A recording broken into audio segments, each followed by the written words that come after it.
You know what makes every outfit look better? The right bra from Third Love. Their bras make it easy to ultimate cleavage, a smooth look, or even stop your shirt buttons from pulling. They make over 60 sizes, including half cups you won't find anywhere else, so you'll find your perfect fit. Third Love solves bra problems, or what they call broblems. Real women test every style they make. Comfort and support are guaranteed. So stop settling for bad bras. You deserve better. Get your problem solved today. Save $15 on your first order with code podcast15 at thirdlove.com. Sometime in the early 80s, REO Speedwagon's airplane made an unannounced, middle-of-the-night landing. This is my friend Kyle MacLachlan, the star of Twin Peaks.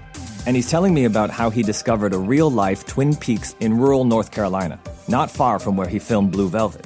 What was on the plane was copious amounts of drugs coming in from South America. Supposedly, Pablo Escobar went looking for other spots, quiet, out-of-the-way places to bring in his cocaine. My name is Joshua Davis, and I'm an investigative reporter. Kyle and I talk all the time about the strange things we come across, but nothing was quite as strange as what we found in Varnamtown, North Carolina. There's crooked cops, brother against brother. Everyone's got a story to tell, but does the truth even exist? Welcome to Varnamtown. Varnamtown is available wherever you listen to podcasts.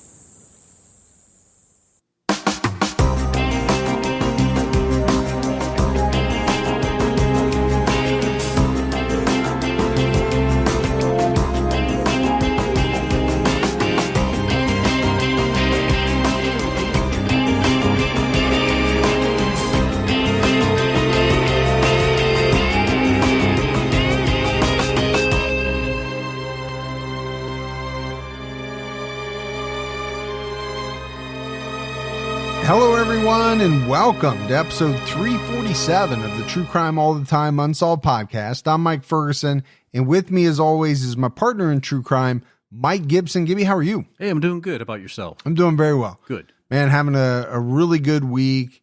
My back's healed up from that toilet innard changing incident I talked about last week.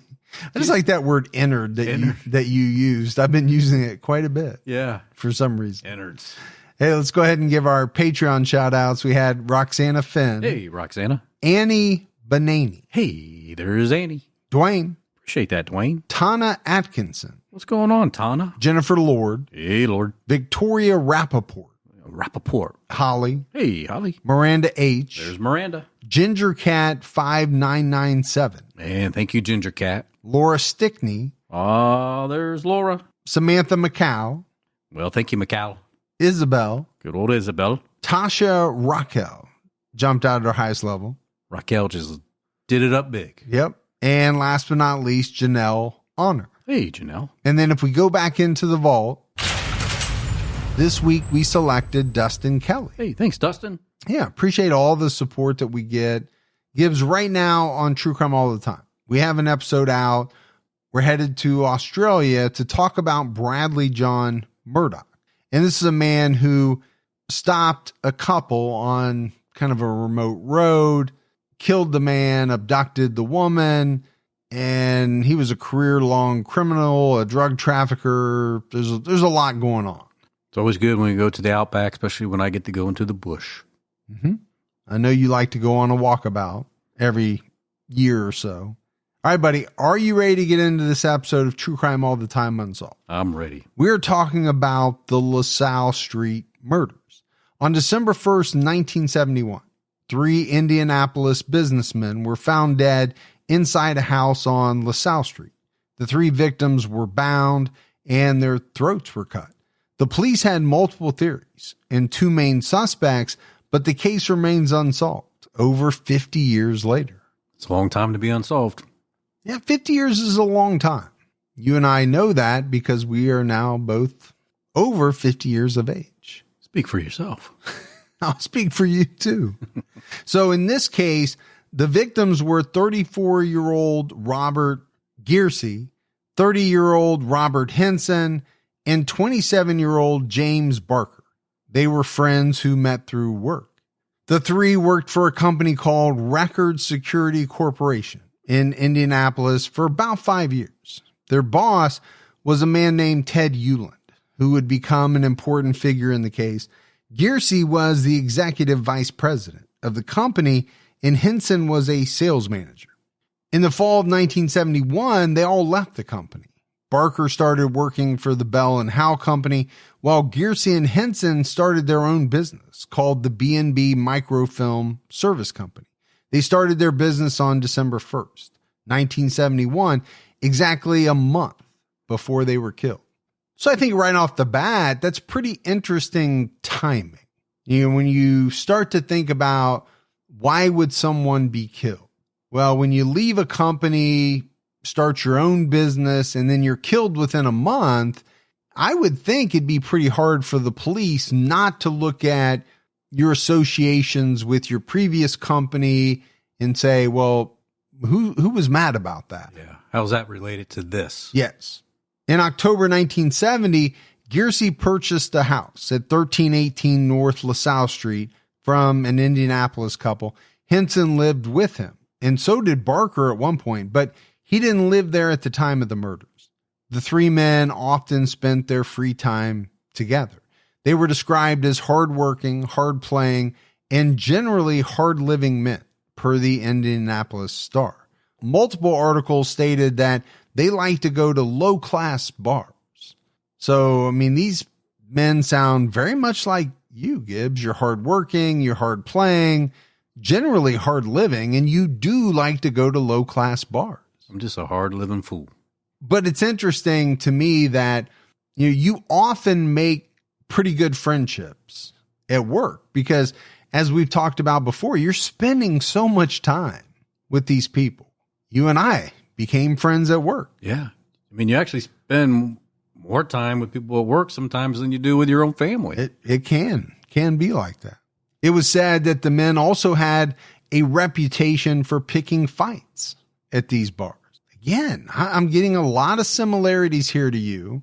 I know you like to go into bars where you don't know anybody. You like to Jason Bourne it up. That's right. To see who's ready to take on Big Bad Leroy Brown, baddest man in the whole damn town.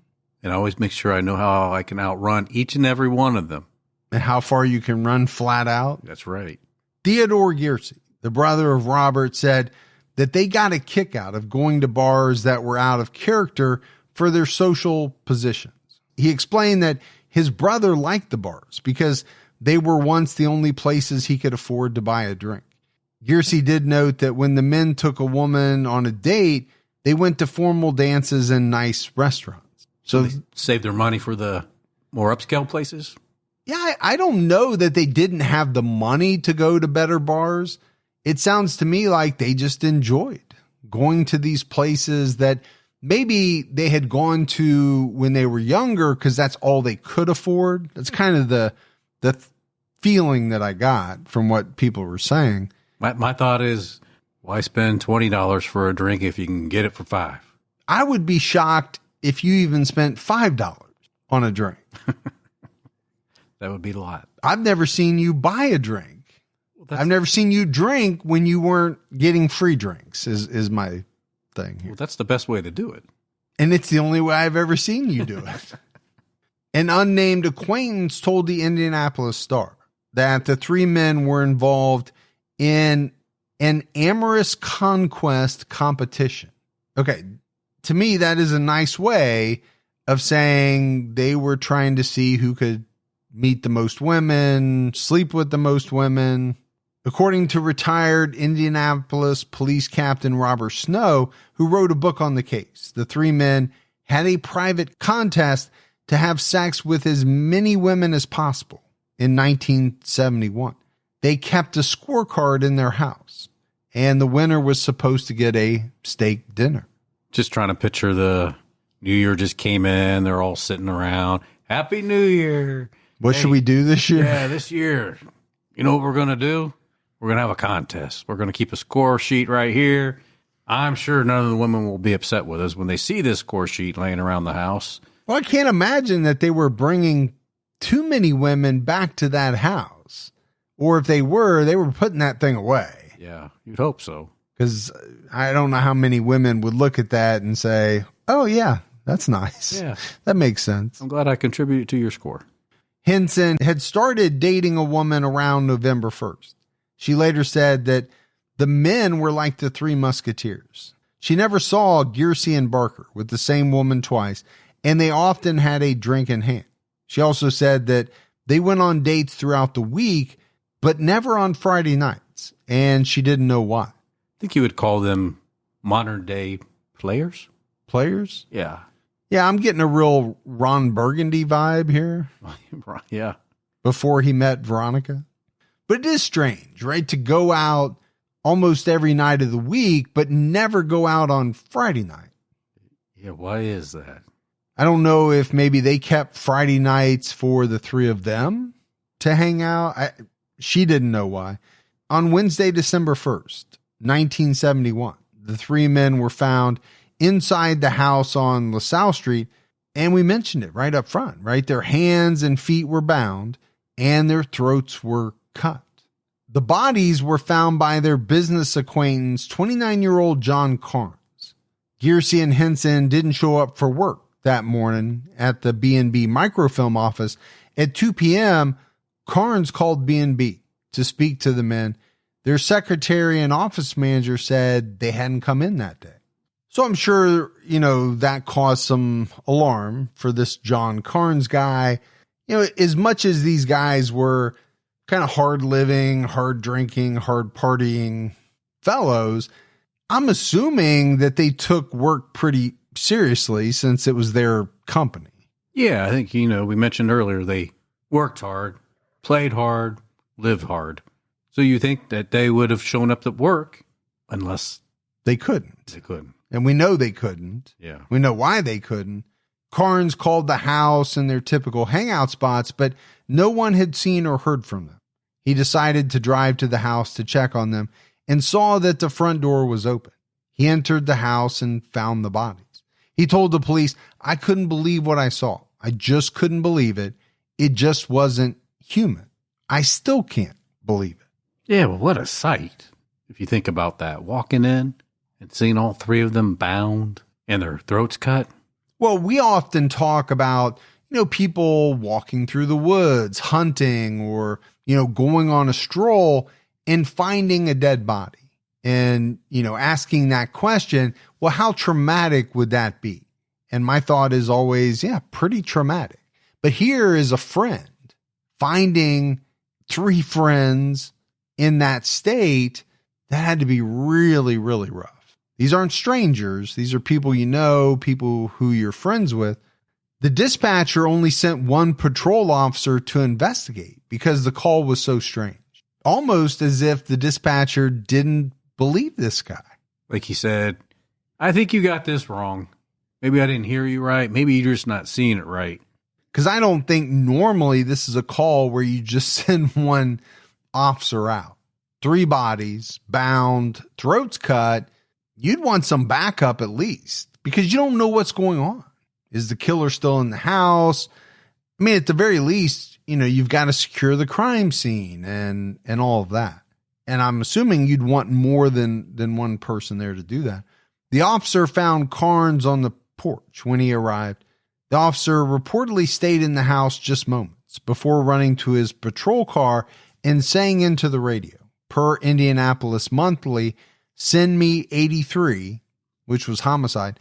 Send me identification. Send me a coroner. Send me superior officers. We've got a triple murder.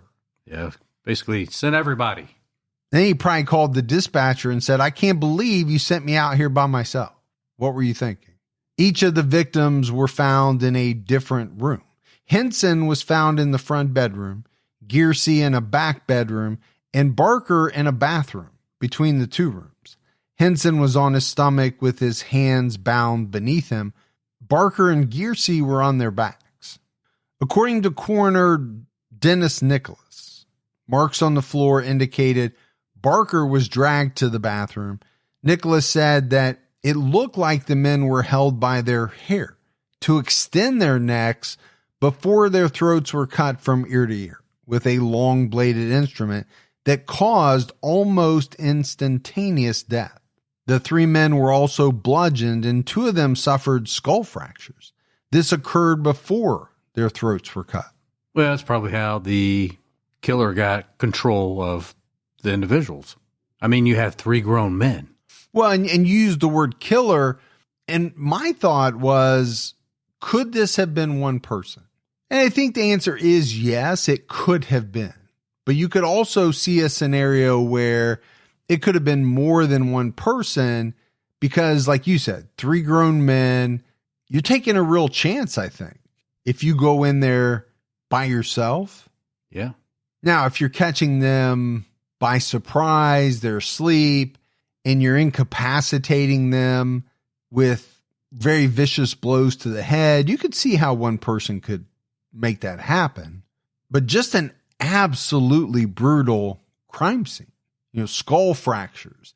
And then this idea that the men's hair was pulled up to stretch their necks before someone, drew a blade from ear to ear across their neck.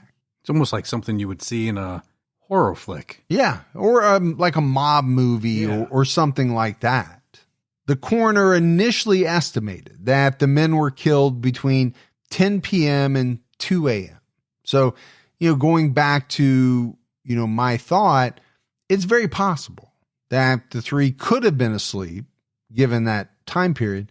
Deputy Chief Ralph Lumpkin told reporters, as quoted by the Indianapolis Star, it took more than one person to do this. These were large men, and they weren't old.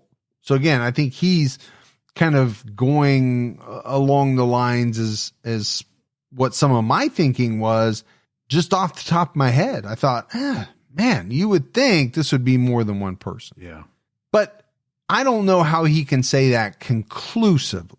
No, I mean, you could have came into this house with a gun and put a gun pointing a gun at all 3 of them. Sure. Had one of them tie up the other 2, then tie up the third one, and then hit them on the head until they pass out, drag them to where you want them, and do your thing. I think there's a number of scenarios where this could happen and only involve one person.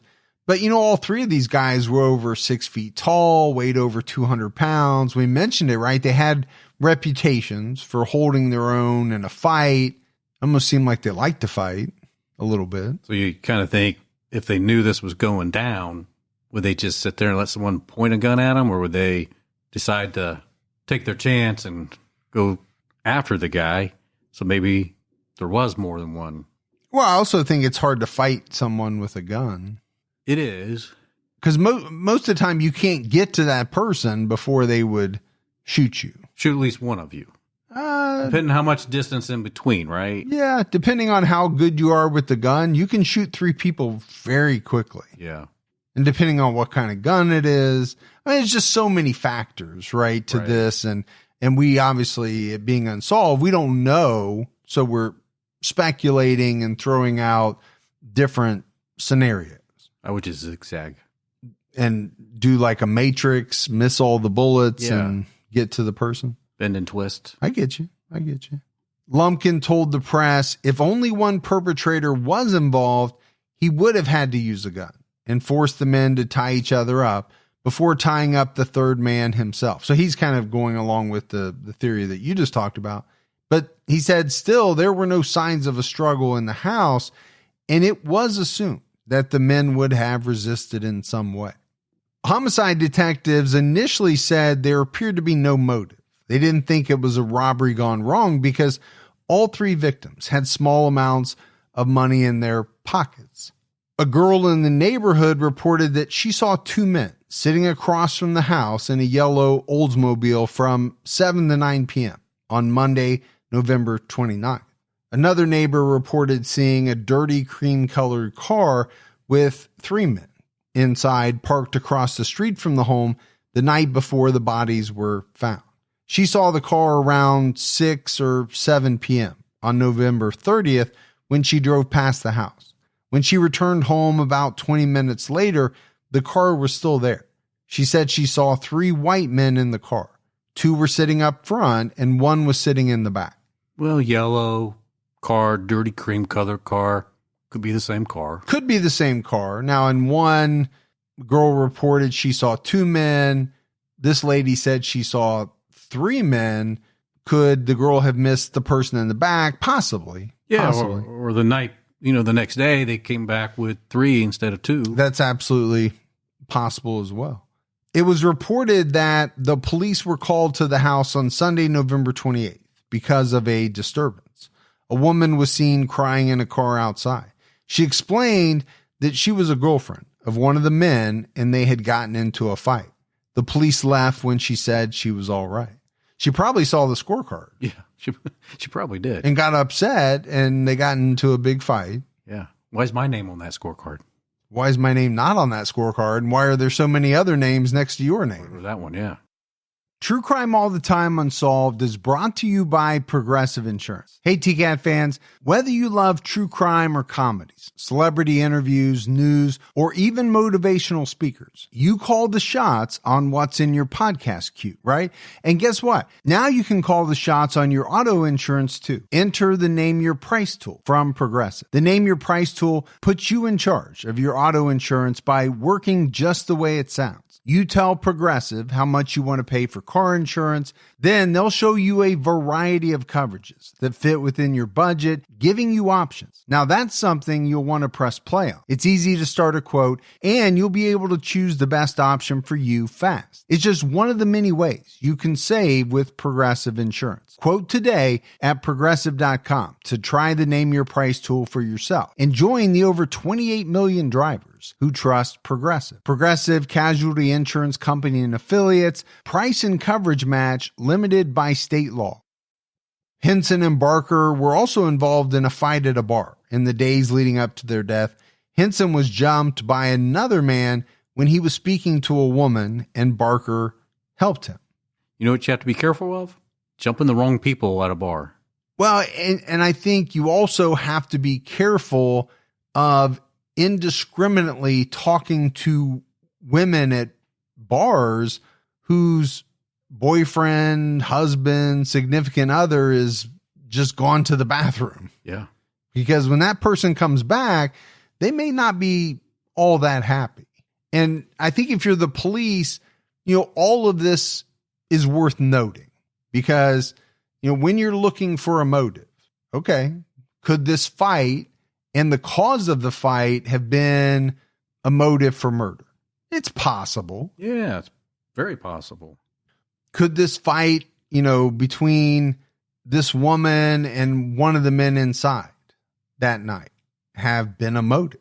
Now, I'm not sure that this woman could have killed all 3 of these men by herself, but maybe she had brothers, maybe she had friends. I mean, these are just things that you have to look into. Investigators quickly established a link between Giersey, Henson, and the unsolved murder of 25-year-old John C. Terhorst. On March 8th, 1971, Terhorst's body was found floating in Eagle Creek. He was a salesman who had done business with Records Security Corporation, the former employer of the victims. He had lunch with Giersey at least once. According to the office manager at Records, Giersey used equipment purchased from Terhorst to build a new dark room in 1969. However, the method of murder was not the same.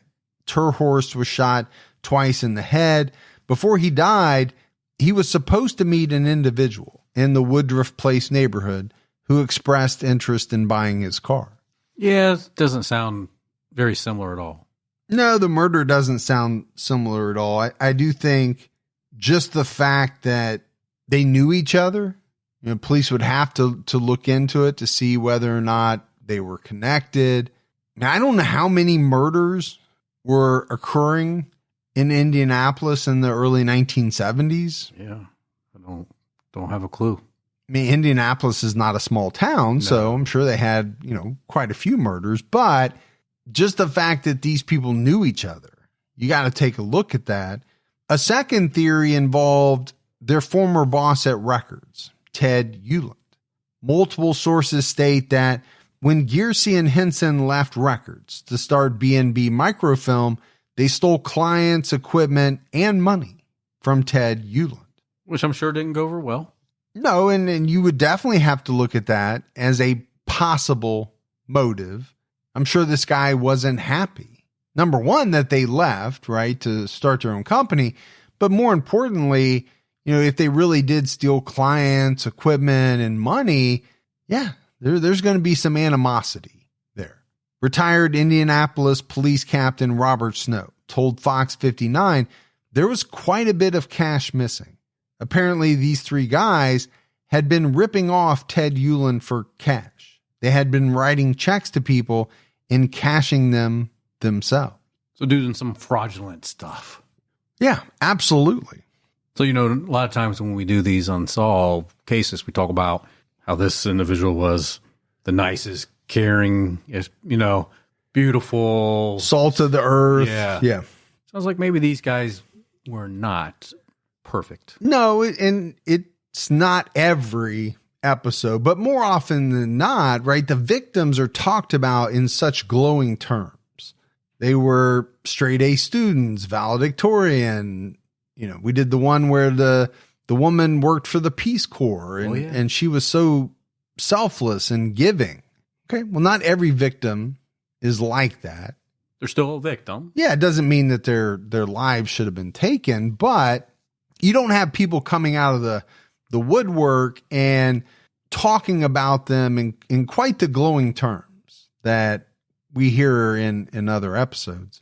The other thing was that Uland had $150,000 worth of life insurance on the two men. Which was a lot of money back then. Yeah, a lot of money. $150,000. What do you think that is today? Beep, boop, beep, boop, beep, boop, boop. $800,000? Seems high, but we'll go with it. Okay. I never know. I'm always spot on. People always write in, but the thing is, there's a bunch of different ways to calculate that growth. Sure, there is. You can do it in buying power. You can do it as what would it be if you invested it? There's just a lot of ways to calculate it. But then I think another big thing was that the policies were due to expire within a week of the murder. So, I think if you're looking at potential suspects, you have to look at this guy, Uland. Plenty of motive. Plenty. He had to have felt like he had been wronged by these people. They'd stolen from him. Not sure why he had $150,000 worth of life insurance on these guys.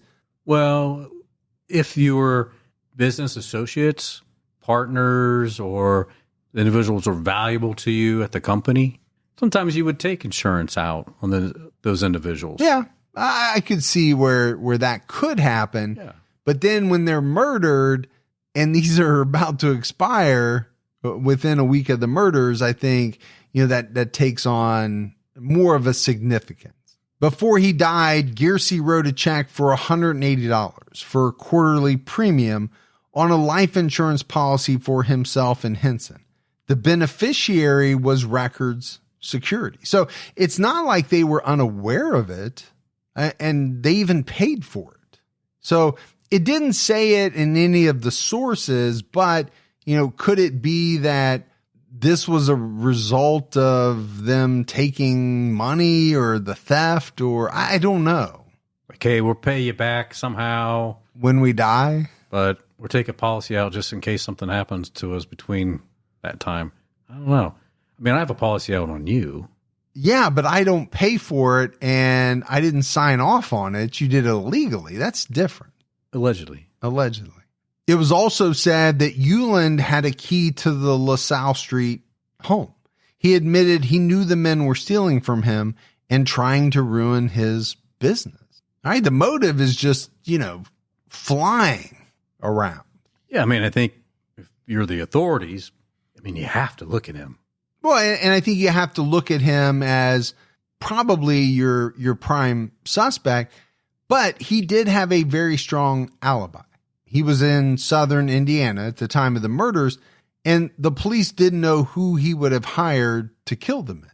So when I say strong alibi, it means he couldn't have killed them himself, but it doesn't mean he couldn't have hired someone to do it. The police didn't know who it would have been.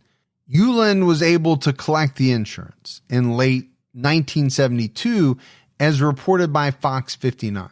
According to the Indianapolis Star, Giersey got a substantial number of customers from Record Security Corporation. Additionally, Ted Giersey said his brother told him that he provided the money to form their company because Henson had money troubles.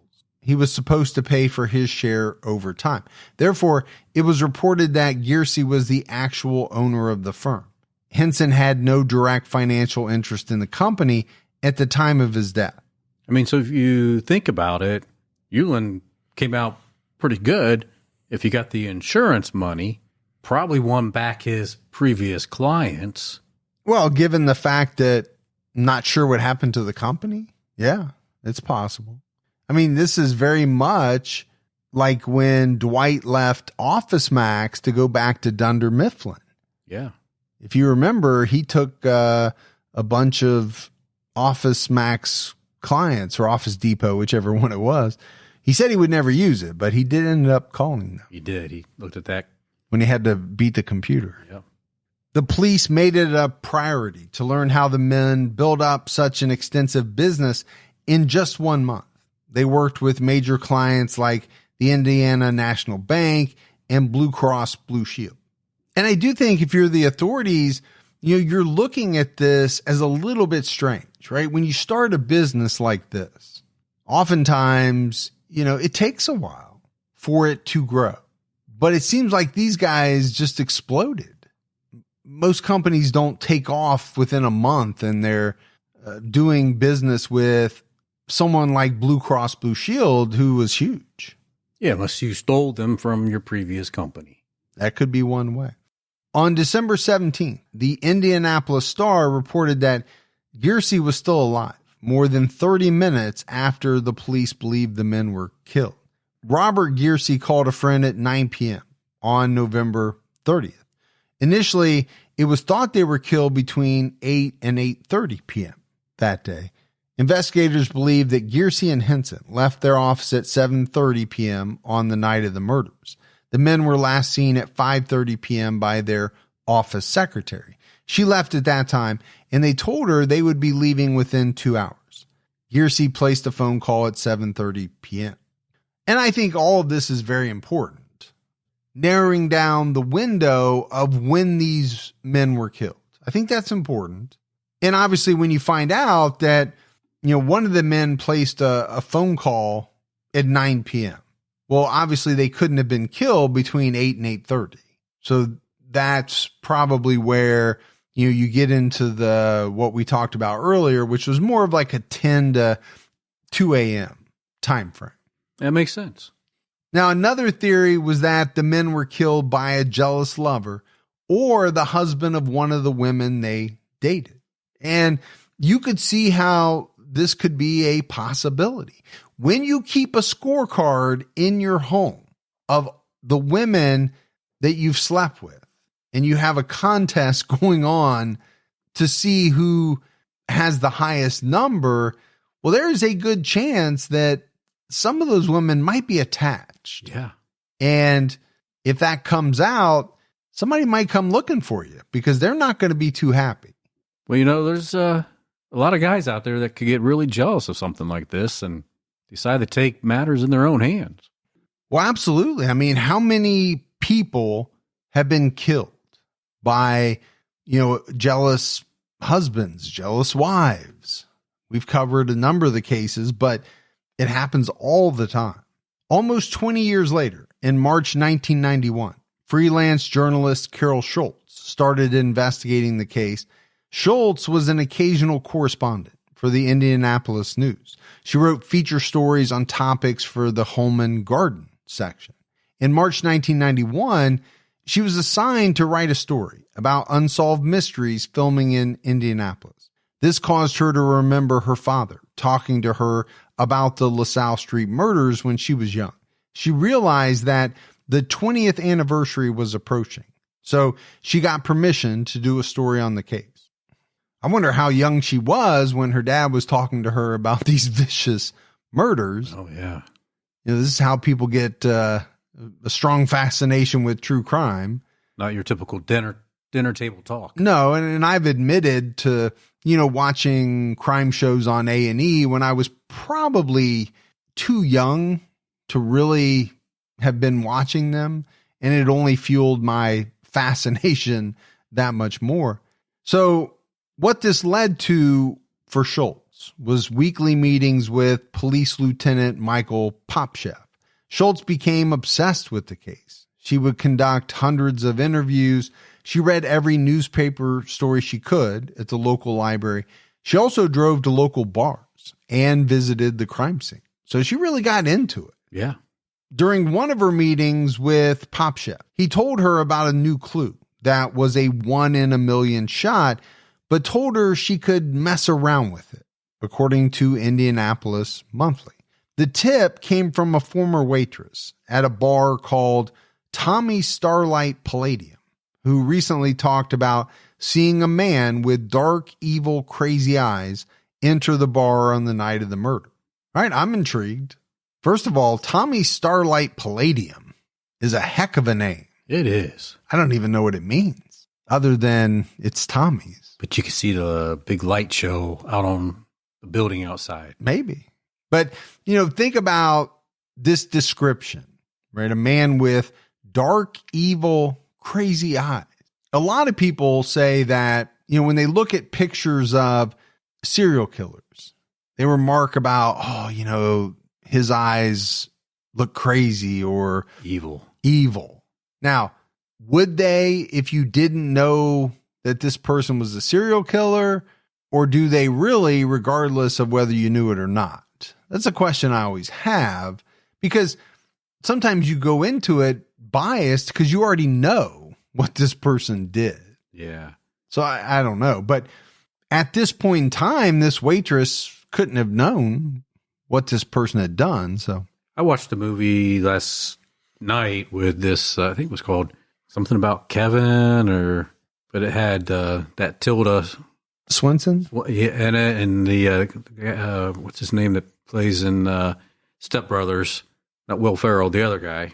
Yeah, I know who you're talking about. Can't think of his name. Yeah, but he plays a serious role. He plays the dad. But the kid, when he grows up, he's got these type of eyes. Really? Yeah. Well, some people just do, maybe. Or could it have been as a result of what somebody had done? Like maybe they don't have those eyes all the time, but if you got all jacked up on adrenaline because you just killed 3 people. Yeah. And then, you entered a bar and maybe he was on drugs or there were other factors as well. I don't know. That's true. But this matched a student's description of a man in a parked car on LaSalle Street on the night of the murder. Schultz also found an old newspaper article that identified the 2 most likely suspects. The first was a dead underworld figure. The second was a Teamsters thug with unusual eyes. Teamsters. I was a Teamster. Before Hoffa went missing. And then you got kicked out. I knew too much. Because you knew too much. But this is interesting, right? I mean, this woman is doing all kinds of research. And she comes up with some suspects that we haven't even talked about yet. Schultz said she located this student in Michigan. She continued her investigation and found the former waitress. She also spoke to the victim's relatives. Schultz would tell Indianapolis Monthly in 1996, "It wasn't that I was so focused on solving the murders, it was the adrenaline I was hooked on." Well, when you look up certain cases, research them, sometimes there is somewhat of an adrenaline, especially when you start going down some of these rabbit holes, because you're wanting to find out where they lead. Yeah, I get it. You're talking about probably more so on the Unsolved because there are so many rabbit holes. Yeah. Like we don't ever think we're going to solve the case, right? During our research on these Unsolved episodes, but you do get sucked in. You do. During the research because, you're looking at other murders that could possibly be connected and some of these other rabbit holes that you're talking about. One theory that Schultz pursued involved the Freemasons. Giersey and Henson were Masons, but they weren't deeply involved. According to Indianapolis Monthly, Giersey and Henson were inducted into the Broad Ripple Masonic Lodge, and Barker was awaiting his ceremony at the time of the murders. And we've heard this Freemason Angle before. Yeah. I mean, it comes up a lot. I don't know how much there is to it. Or is it just that, it's a somewhat secretive organization, so there's some mystery there and they kind of get thrown in from time to time. Schultz sent her case file to Unsolved Mysteries and was told that a film crew would return in the fall to tape a segment on the case. In the fall of 1991, Schultz claimed she found the man with unusual eyes in a remote fishing village in Florida, per Indianapolis Monthly. However, the police determined this man was not a suspect. He just had crazy eyes. And she went all the way down to Florida to find this man in what was described as a remote fishing village. I mean, she was really into this. Oh my gosh, yeah. Now, in 1991, I don't know what a remote fishing village was down in Florida. Yeah, I don't know either. Because, I'm sure there are parts of Florida that you would call remote, but probably not today. Yeah, I don't know. It's been pretty heavily developed in most places. Schultz continued investigating even when her editor was no longer interested in publishing articles about the case. So I just think it shows you how deeply invested she got into this. She just couldn't let it go. And it didn't matter whether or not it was going to be part of her job or not. She was going to move forward with it. That's really not that strange. No. I mean, if you think about all the amateur detectives out there, people on sites like Web Sleuths or Reddit or, things like that, some of these people get so deep into a certain case that, they can spend years researching it. I mean, they would know more about it than you and I ever could, because you and I don't have time to spend years on a single case. They're not getting paid for doing that. It's just they get so wrapped up into it, it becomes, I don't want to use the word obsession, but it's hard to let go, I guess. Like a hobby? Yeah, but maybe more. Severe hobby. Maybe more than a hobby. Passion. Her police contacts gave her access to the names of the victims' ex-lovers and other sensitive case information. Schultz found several of the women, but she couldn't find Robert Giersey's ex-girlfriend, Diane Horton. Diane was seen crying outside the house by an Indianapolis Star photographer on the day of the murders. However, a former secretary of the microfilm firm put her in touch with Carol Horton, Diane's ex-husband. Carol Horton was 69 years old. He had been married 7 times. Sounds like a guy who was not giving up on trying to find love. But maybe not very good at it. But maybe not very good at it. 7 times is a lot. The one thing you can say is, he wasn't going to give up. Just probably needed to look at his selection process a little bit better, or be a better husband. Oh, yeah. I was going to say that could be as well. His selection process could have been fine. It could have been on him, right, that he was married 7 times. The Indianapolis Star reported that one of his ex-wives worked for Giersey at the microfilm business and was intimate with him. The Indianapolis Star didn't name Diane, but it would make the most sense if it was her that worked at B&B Microfilm. Horton was at the crime scene on December 1st. He claimed he was allowed to briefly enter the home, but the police denied this, according to Indianapolis Monthly. Okay, so this is interesting. We have a guy who was married to a woman who may have been sleeping with one of the victims. Yeah. And it's known he was at the crime scene. Okay, why was he at the crime scene? And then he makes this statement that he was allowed to briefly enter the home. Now, police say, no, that didn't happen, but I'm not sure why he's putting that out there. And we learned that he really wasn't that great of a guy. Well, he did have an arrest record that went back to 1953. He was charged with crimes like defrauding a hotel keeper and was later charged with more severe crimes like child molestation, although that charge was dismissed.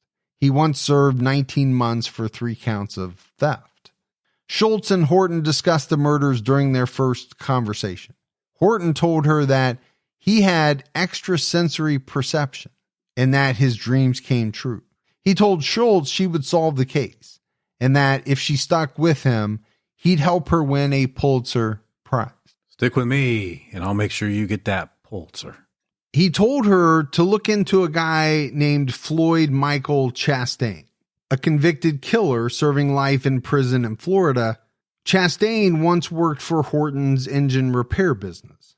Schultz sent Chastain a letter. In summer of 1992, he called her on September 1st and told her he knew who the killer was. He tried to get her to fly out to Florida.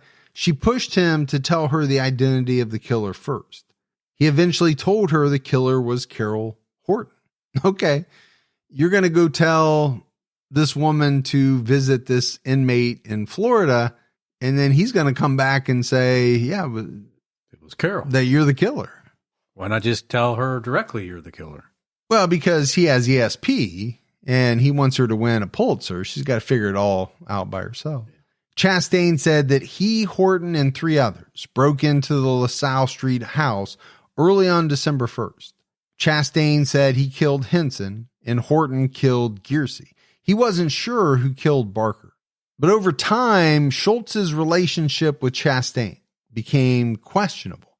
They both said, I love you to each other, but Schultz insisted they were just friends and that she told him she loved him as a Christian.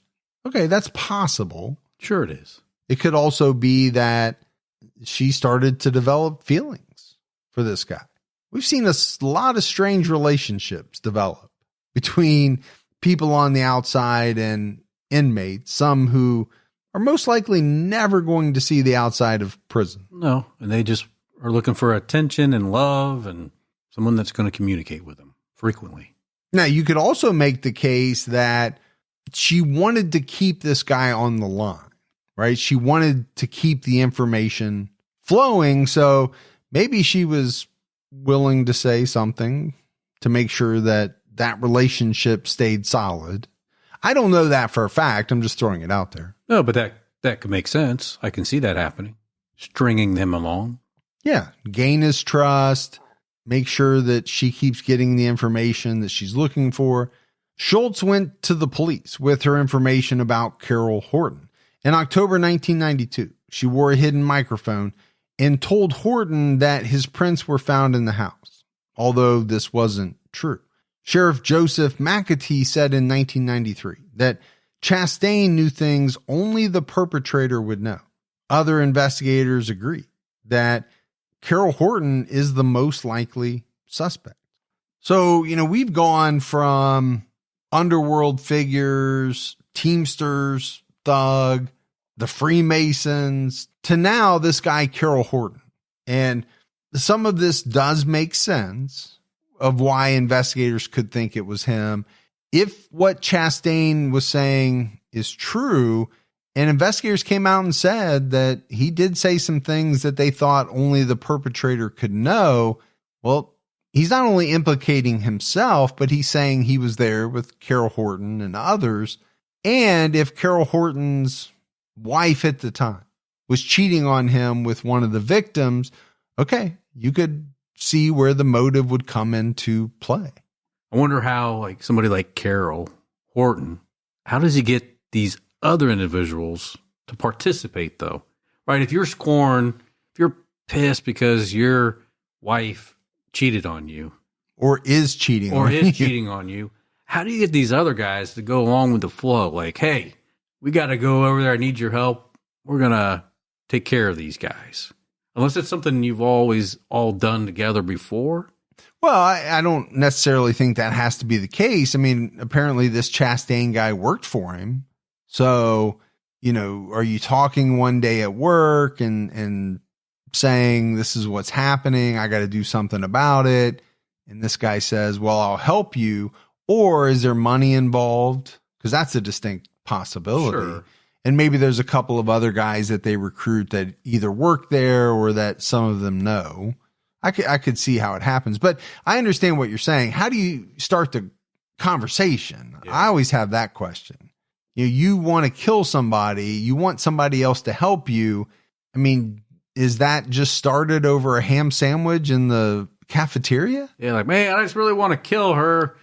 I'd pay somebody $5,000 each if they wanted to help me. I'm just saying. And then people are just raising their hands. I'm always curious about that.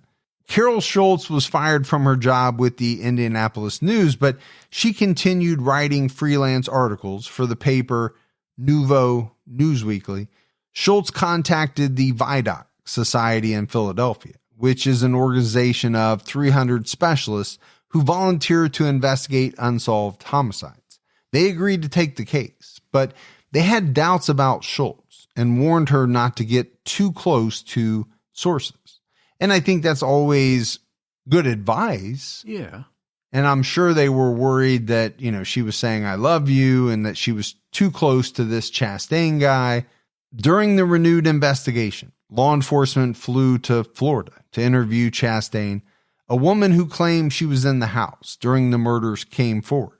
She was hypnotized in an attempt to help her recall more information. All right, a little strange. Now somebody else is coming forward. In 1993, the case was presented to Marion County prosecutor Jeff Modisette. By this point, Chastain had recanted his statements, and Modisette refused to file any charges. Well, when you have a witness like that saying, that's not what I didn't really mean to say that. Or I didn't say that, or what I said wasn't true. You're questioning this person already. They're serving, a lengthy sentence in Florida, maybe wanted to get close to this newspaper reporter and maybe was willing to say some things that weren't true. Yeah. In order to make that happen. We don't know. Modisette was replaced by prosecutor Scott Newman, who promised to move the case forward. On March 22nd, 1996, Carol Horton and Floyd Michael Chastain were indicted on 3 counts of murder. Chastain was charged with the murder of Henson, and Horton was charged with all 3 murders. Horton was held without bond. So this is almost 25 years later. We mentioned it. Carol Horton was, I think, 69 at the time he was talking to Schultz. He had to be in his 70s now by this point. His attorney argued that he was not guilty and that he was falsely imprisoned, citing lost evidence, the recantation of the main witness, and the questionable statement from the witness who was hypnotized. Good points. Yeah, I think when the big witness says, no, that stuff wasn't true, that's a big deal. And then you have whatever this statement from the witness who was hypnotized was, just the hypnotizing alone. You're going to make a big deal out of that. Sure. But I also think you have to make a big deal out of investigators losing the evidence. Yeah, that comes up in quite a few cases. So if they lost that evidence, then you have to question how well the evidence maybe they still do have was handled, collected, all of that. Indianapolis Monthly reported that most of the physical evidence was destroyed in 1986 due to what was called a stupid house cleaning mistake, according to one officer. Gotta love that. If you are the mayor, the police chief, right? Oh, we made a stupid house cleaning mistake, huh? And threw away a bunch of evidence. Chastain admitted that he told at least 5 stories about the murders. In one of those statements, he said that Richard Nixon planned the murders, which were then committed by Jimmy Hoffa. Okay. He's throwing everybody out there. I think Elvis came in and cleaned up the crime scene. Yeah. He claimed that he met with Hoffa and presidential advisor Charles Colson. Per Chastain's statement, Nixon wanted Hoffa to collect incriminating microfilm from the victims. All right, I've heard some strange stories put out there. This one has got to be near the top of the list. Nixon working with Hoffa to kill these 3 guys in Indianapolis. Yeah. Who got something on microfilm. There's the Teamster connection. Robert Giersey apparently did have a connection to Jimmy Hoffa. In a May 1996 letter to court, his brother Ted wrote, "My brother did meet and knew Jimmy Hoffa." Apparently this occurred in Chicago in 1966. Carol Schultz also testified that she had a book and movie contract and was offered up to $1 million for her story. She said she signed the movie deal and was promised $150,000 if Horton was convicted. The judge alleged that Schultz used police files to feed information to Chastain, which he repeated in his interviews. Schultz told Indianapolis Monthly that this was a lie from the pit of hell, and Chastain already had knowledge of the murders. Well, only Chastain and her know the truth behind that. Yeah, because you could actually see it happening both ways. Sure. Finally, a letter Chastain wrote to Horton in December 1995 was disclosed to the public. Chastain wrote, "I am sorry, but I have lied all along, trying to get myself out of prison down here and get a ride home to see my family. I was not there, never was." Well, are we shocked by that? I'm not shocked by anything that this guy says because he's got Nixon and Hoffa involved in the murder. So, true. Whatever he says at this point, after you tell 5, 6, 7 different stories, well, it's pretty hard to believe you. And we know that convicts do want out. And if they can make a deal to get out, they're going to make something up if they have to. Sure. The allure of getting out of prison, that dangling carrot Yeah. of getting out of prison will make a lot of people do just about anything if they think it'll help them. If you can get out and see your family, why wouldn't you?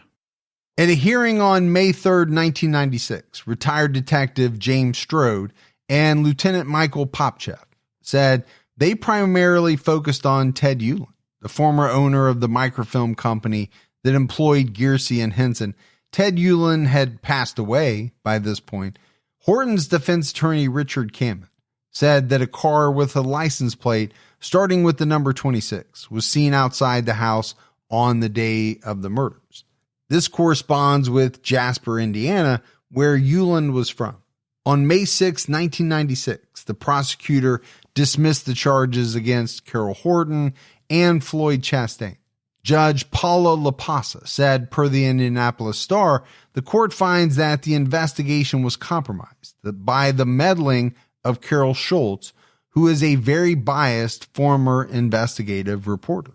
It's pretty direct. It is. It's pretty damning. And I think it backs up what she was told, right? Don't get too close to your sources. And it sounds like she got pretty close to this Chastain guy. But it doesn't surprise me that the charges were dismissed.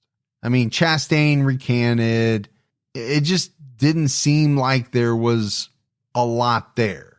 It sounded good. Yeah. It sounded plausible, but I don't know where the evidence was. Well, and I think in the end, the prosecutor would agree with what you just said. And that's why they dismissed the charges. Yeah.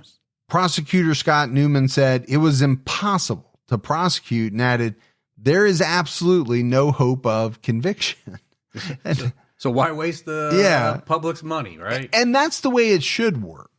We've talked about this before. Unfortunately, it doesn't always work. Sometimes prosecutors move forward when they have little to no evidence. And I never understand that.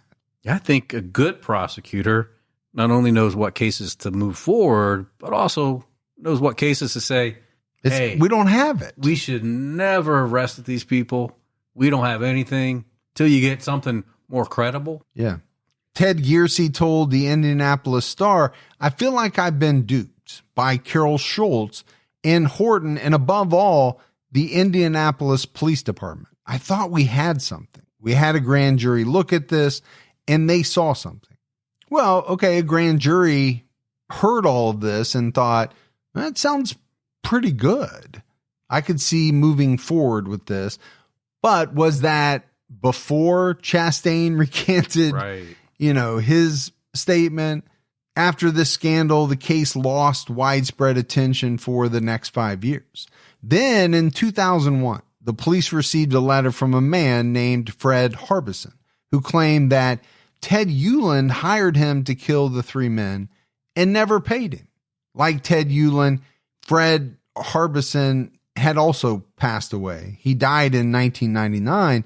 In 2000, his daughter found the letter while looking through his safety deposit box. Well, that sounds kind of promising. Well, it does. My only thing is, when did he write it and why did it never come up before? But now that I think about it, how is he going to bring it up without implicating himself in the murders? Maybe he said, you know what? Don't you try to take me out, because I wrote a letter and I got it in a safe location that if something happens to me, it'll blow things wide open. Yeah. And maybe that's how he was able to stay alive all those years afterwards. Maybe. The following letter was published by Fox 59. In late 1971, Fred Robert Harbison, was hired by Theodore B. Euland to kill two men in Indianapolis so Ted could collect the money on an insurance policy he took out on them. These two men I killed in their beds by cutting their throats, and there was another guy who wasn't supposed to be there, but I had to kill him too because he showed up. Ted was supposed to pay me when he got the insurance money, but he kept putting me off because he said he had lost some money, but he said he would pay me as soon as he could. The paper said that a yellow Oldsmobile was seen at the place where I killed them, but it was really my yellow Plymouth Roadrunner. I buried my boots because the tracks they found them, because I knew they would match up on the prints on my boots. Well, obviously, if this is true, it's very, very damning. It is. Against Ted Euland. A homicide detective confirmed the authenticity of the letter with Harbison's family. He had a reputation as a person who did tasks for Euland. As mentioned, witnesses said they saw a yellow car parked outside the house on the night of the murders. And if you've ever seen a yellow Plymouth Roadrunner, it's very yellow. Most of them had like black striping. Yeah. But it was a very, very yellow shade of yellow. No mistaking it. No. Finally, Harbison's wife confirmed that he did bury a pair of his boots. Because both men were dead, the police were unable to fully pursue this new lead. I mean, what are you going to do? You can't go talk to either one of them. Yeah, it's hard to confirm or deny if there's no one to confirm or deny. Well said. December 1st, 2021 marked the 50th anniversary of the LaSalle Street murders. The house still exists today and has gone through multiple owners. The Indianapolis Star reported that Paul and Bernice Crawford owned the home for around 40 years. The Crawfords purchased the home from the Department of Housing and Urban Development in 1974. They died in 2013. It's unknown if they knew the property history. Since 2015, the property has been sold every few years to different LLCs. In October 2021, a lien was sold for almost $66,000 at a tax sale auction. I'm thinking they probably knew the history of that house. I can't imagine living there for 40 years and no one ever approached him and said, man, do you know what happened at this house back in 71? A neighbor, somebody like that. They also got it from HUD, so yeah, maybe they got a pretty good deal on it, and they said, that's okay. Yeah. It's worth it. Things like that happen. We're okay living here. It's unlikely that the LaSalle Street murders will ever be solved if Fred Harbison was telling the truth. His letter provides answers to a decades-old mystery, but there can never be justice for Robert Henson, Robert Gearsey, and James Barker because all of the main suspects are dead. And that's what happens when a case, gets 50, years on, 50 plus years. Yeah. So it also blows Carol Schultz's theory out the door. Oh, yeah, absolutely. But I don't want to, demean Carol Schultz. No. But you also have to look. She was working on a book deal, a movie deal. There was a lot of money involved. And so she had a vested interest in kind of perpetuating this information about Carol Horton. I mean, I think we even said she was going to be paid $150,000 once he got convicted. But I think, as we wrap up this case, we talked about a lot of people as potential suspects. There were a lot of people who came forward and said, hey, this person did it. That person did it. There for a while, Carol Horton, really looked good on paper. Yeah. Based on what this Chastain guy said, that he was hired along with some other people to kill him. And if his wife was really sleeping with one of the guys, okay, you could see the motive there. But I think from the very beginning, this Yulin guy really looked suspicious. The murders happened a month after these guys leave and start their own company. He's got this insurance policy on the two of them. Now, that is not enough to charge the guy. No. But when this Fred Harbison letter comes out, assuming that there's any truth to it, then it really does shed some light. If he was really hired by Yulin to kill these two guys, and that's what I thought was interesting. He was hired just to kill two people. Well, there was only life insurance on those two people. Now he says a third guy showed up. I had to kill him too. You and I talked early on about, okay, could one person do this? Well, the way he described it is kind of the way that I thought one person could accomplish it. He killed two people while they were sleeping. Yeah. And then, killed the third person, but it had to have happened something like that. So, what he said in the letter made a lot of sense. We have no idea whether it's correct or not. If it is, it definitely points the finger at Ted Yulin. It sure does.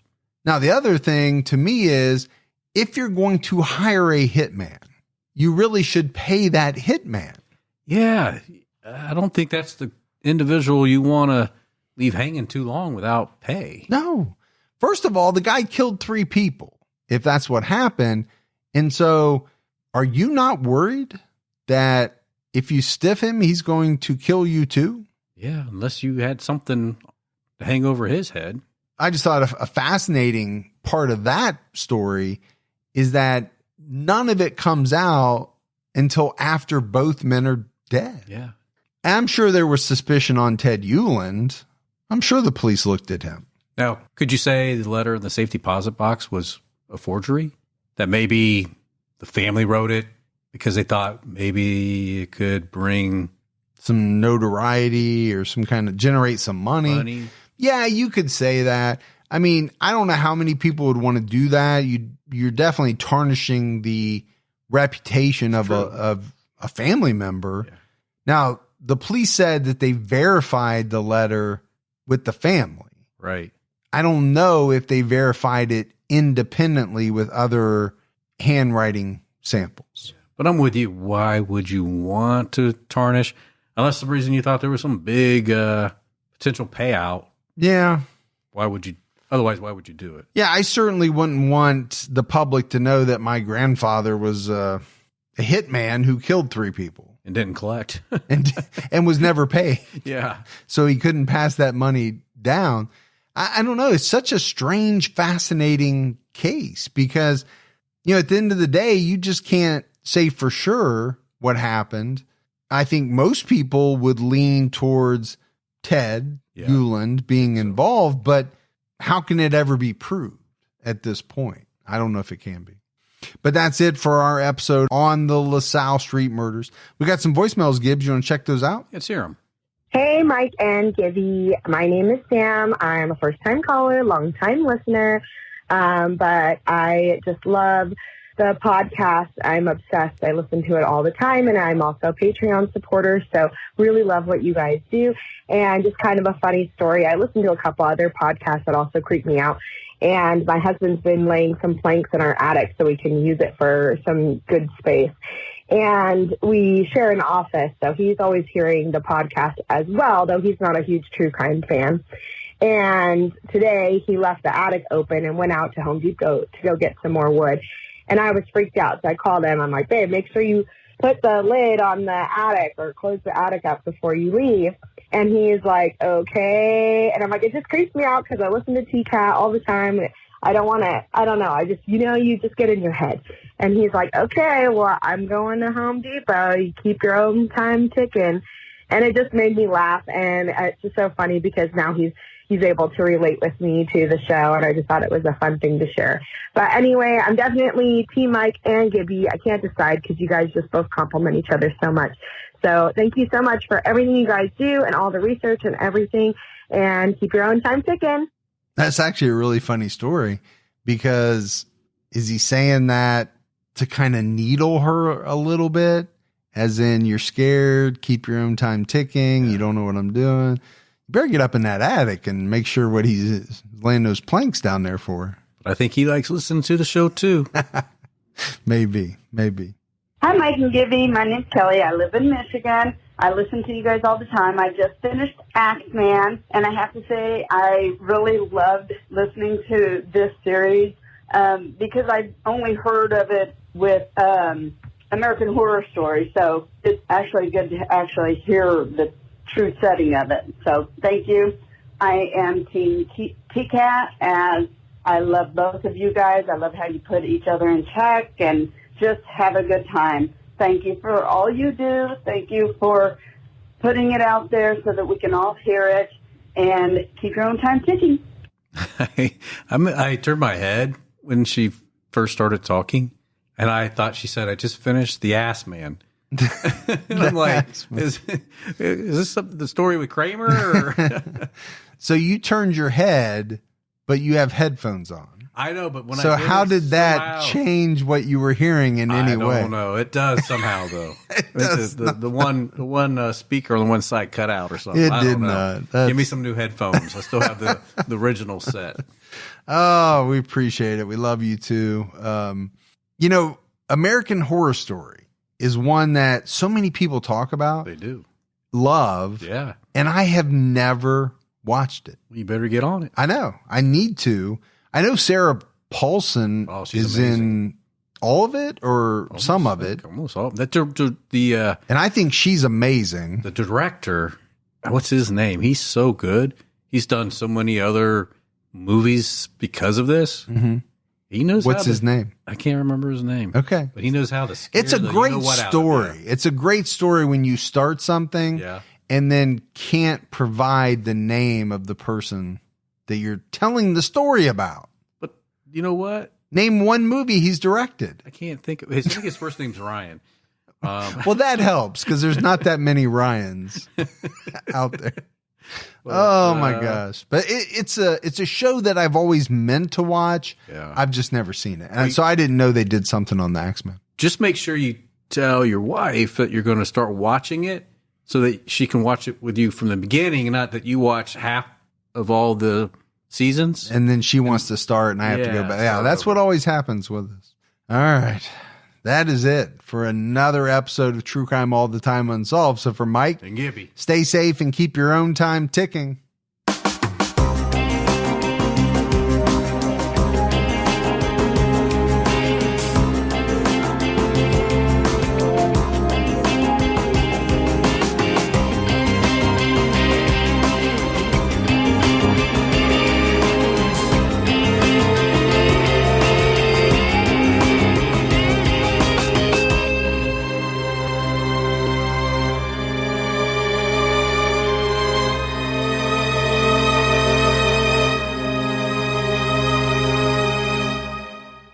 Hold on to your jingle bells. Pluto TV has all your holiday favorites for free. Enjoy our season's greetings category with 9 holiday channels, including holiday movie favorites by Lifetime, Festive Fireplace, Holiday Lights, and Hallmark movies and more. Download the Pluto TV app on all your favorite devices and start streaming holiday favorites on live channels and on demand. With thousands of free movies and TV shows, Pluto TV is your home for the holidays. Pluto TV. Stream now, pay never.